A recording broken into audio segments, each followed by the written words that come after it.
right from day one of the taking of oath of office by the President Mnangagwa, he is called for dialogue and for commitment between all the political stakeholders.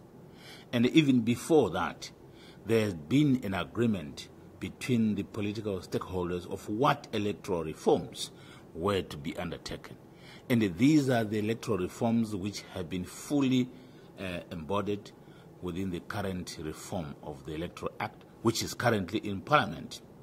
Yes, they continue raising new issues, but you can't continue every time moving forward and backwards in as far as concluding your Electoral Act is concerned.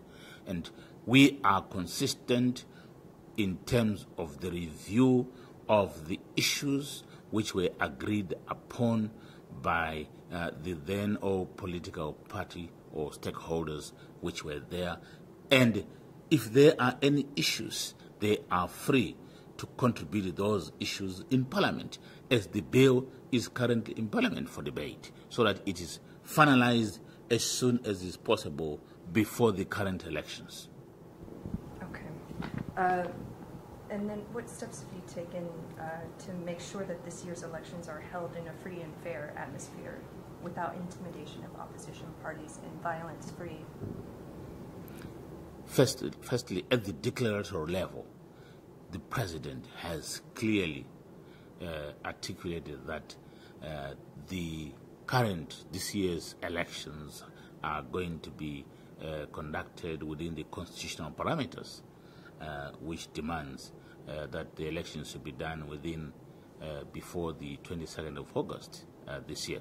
Secondly, he has even made a commitment that the current or the upcoming elections must be free, fair, transparent, and very credible, not only to the parties, the political contestants, but also to the people of Zimbabwe, the rest of the region, the continent itself, and the rest of the international family of nations.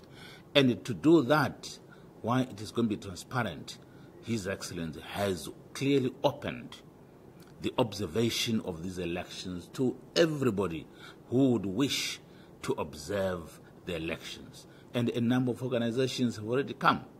But the key issue is that the benchmark of whoever wants to observe the elections is to use the SADC guidelines for holding elections, and also the African Union guidelines, so that all the organizations from the East, from Europe, from North America here have been invited. In fact, I'm aware that even America itself has been, for example, invited to come and observe the elections, and there's been commitment. So this is transparency. This is delivering a free and a fair and a non-violent election.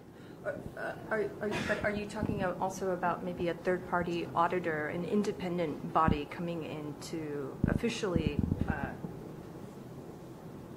witness and study? Well, we are saying that the Standards Association of Zimbabwe is going to be expected, which is ISO certified, to ensure that the systems are certified up to ISO standards. But above all, we are saying the Southern African Development Community has got a technical a group which is responsible for ensuring that the elections are conducted in accordance with these guidelines. So, and they are going to give a statement. And despite that, all the other observers who are coming in, we have got assistance from the UNDP, we have got assistance from all the other players who are going to be assisting to ensure that the election which is going to be delivered to the people of Zimbabwe is going to be of their own choice.